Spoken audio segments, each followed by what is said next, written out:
Hey there, everyone. Number 16. Mayan cenote offerings. The Maya were known for their magnificent cities built in the tropical lowlands of Mexico, Guatemala, Belize, and Honduras. But during the Classic period, which lasted from 250 to 900 AD, the Maya civilization reached its peak. During this time, they built some of their most iconic structures, including the Great Pyramids of Tikal. The Maya people had a strong connection with water and believed that it was sacred. They built dams, reservoirs, and other water management systems to ensure that they had access to water at all times.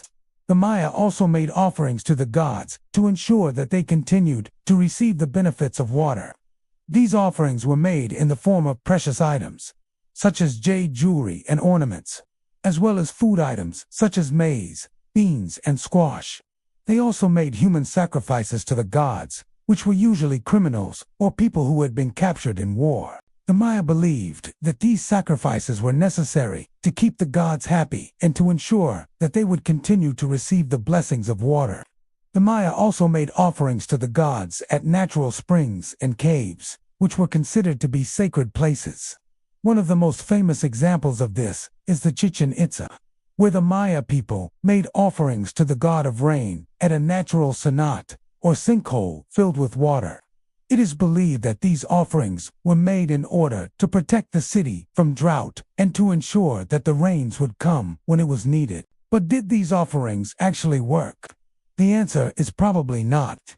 While the Maya civilization did experience some periods of drought, it's unlikely that these offerings were the reason why they were able to survive. In fact, the Maya were able to survive the droughts because of their advanced water management systems, not because of their sacrifices. The Maya built dams and reservoirs that allowed them to store water from the rainy season, so that they could use it during the dry season. They also built houses with thatched roofs that collected rainwater, and they developed agricultural techniques that allowed them to grow crops in the dry season. These are just some of the ways that the Maya were able to survive the droughts. And it's important to remember that none of these things can be attributed to sacrifices. So while the Maya did make offerings to the gods to ensure that they would receive the benefits of water, there's no evidence that these offerings actually worked. Instead, the Maya were able to survive the droughts because of their advanced technology and their ability to adapt to their environment. And here's a question for you. What do you think? Do you think the Mayan offerings actually worked? Let us know in the comments below. Number 15. Aztec rain gods. The Aztecs were a Mesoamerican people who lived in what is now Mexico. They built an empire that lasted from the 14th to 16th centuries, and they were known for their impressive capital city of Tenochtitlan. The Aztecs worshipped many gods, but one of the most important was the rain god, Tlaloc. He was responsible for sending rain to the earth, and he was also associated with fertility and agriculture. The Aztecs believed that Tlaloc was very powerful, and they feared his wrath if he decided to withhold the rain. To appease him, they made offerings of blood and human hearts. They also had a special ceremony called the Festival of the New Fire, which was held every 52 years. This festival was meant to renew the sun's fire, which was believed to be the source of all life on earth. During the ceremony, the old fire was extinguished and a new fire was created by burning a ball made of resin and agave fibers. The new fire was then used to light the sacred hearth at the temple of the sun god. And this ensured that the sun would continue to shine and bring warmth and light to the earth. The Aztecs believed that without the sun's fire, the world would be plunged into darkness and chaos. So this festival was an important one. Now, how does this relate to rain? Well, the Aztecs believed that the rain god, Tlaloc, was associated with the sun god. When the new fire was created during the festival of the new fire, it was also believed that this would ensure that Tlaloc would send rain to the earth. So in a way, the rain god was also dependent on the sun god, and the two were closely linked in the Aztec religion. So while the Aztecs didn't exactly have a system to predict rain, they did have a system to ensure that the rain god was appeased, and that he would send rain to the earth. Their offerings of blood and human hearts, as well as their grand festivals, were all part of this effort. And while we may think that these practices are barbaric and outdated, They were very important to the Aztecs, and they played an important role in their culture and society. So let's move on to our next topic. No. 14. Polynesian navigation.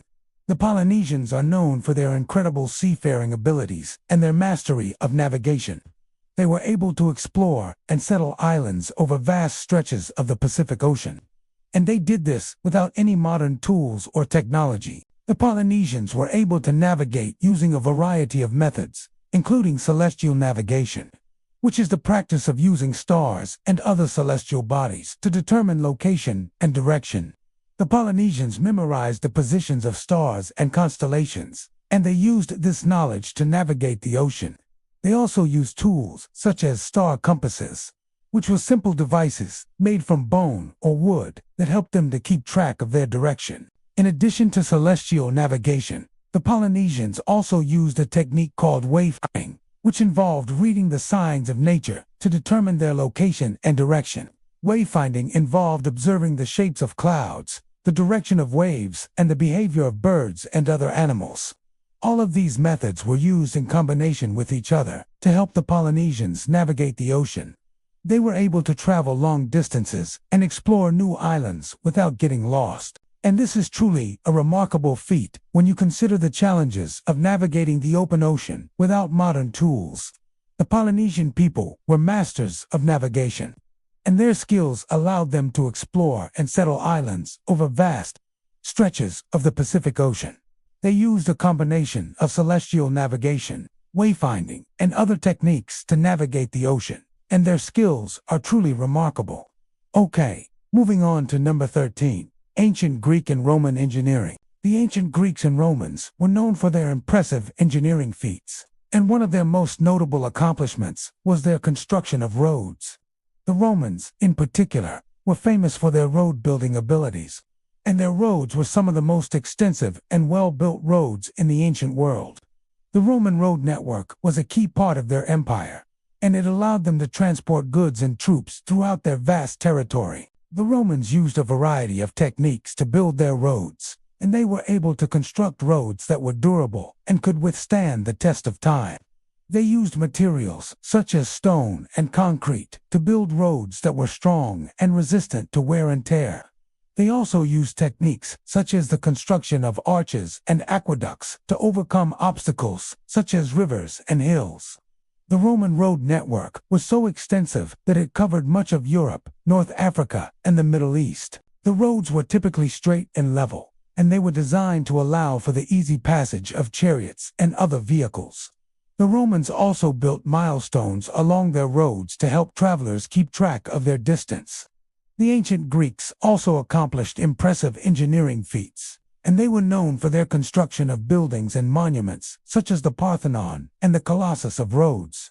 The Greeks used a variety of techniques to build their structures, and they were able to create buildings that were both functional and beautiful. They used materials such as marble and limestone to construct buildings that were durable and aesthetically pleasing. They also used techniques such as the use of columns and pediments to create structures that were both strong and visually appealing. The ancient Greeks and Romans were true masters of engineering, and their accomplishments in road building, bridge building, and other areas of engineering continue to inspire awe and wonder today. Alright, that's it for today. If you enjoyed this video, please like and share for more videos about amazing discoveries and historical mysteries. Thanks for watching. See you next time.